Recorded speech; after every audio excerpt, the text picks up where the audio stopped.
एक घना जंगल था जहाँ हर जानवर अपनी दुनिया में मग्न रहता था। इसी जंगल में तीन अनोखे दोस्त रहते थे।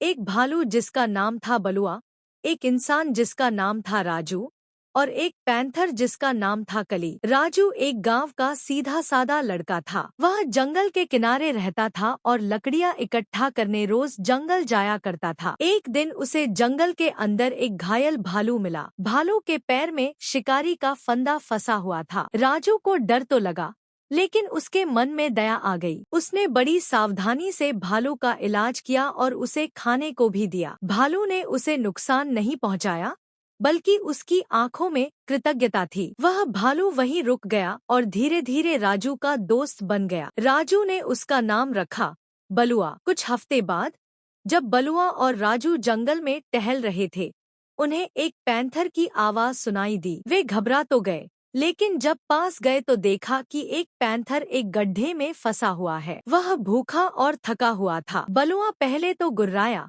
लेकिन राजू ने उसे शांत किया और पैंथर की मदद करने का फैसला किया। कड़ी मेहनत के बाद उन्होंने पैंथर को बाहर निकाला। पैंथर ने पहले डराया नहीं, बल्कि धन्यवाद में गर्दन झुकाई। उस दिन से पैंथर भी उनका साथी बन गया। राजू ने उसका नाम रखा कली, क्योंकि उसकी काली चमचमाती त्वचा रात में चमकती थी। अब जंगल में यह तीनों दोस्त साथ रहते थे। बलुआ ताकतवर था, कली तेज और चालाक और राजू बुद्धिमान। वे मिलकर जंगल में शांति बनाए रखते थे। एक बार कुछ शिकारी जंगल में घुस आए। उन्होंने कई जानवरों को घायल कर दिया और बलुआ को पकड़ने की कोशिश की, लेकिन तभी कली ने उन्हें छिपकर घेरा और राजू ने गांव के लोगों को बुला लिया। सभी ने मिलकर शिकारियों को पकड़ लिया और जंगल को सुरक्षित किया। उस दिन के बाद जंगल में हर कोई जानता था कि दोस्ती जात पात, रूप या ताकत से नहीं होती, बल्कि दिल से होती है। एक इंसान, एक भालू और एक पैंथर ने यह साबित कर दिखाया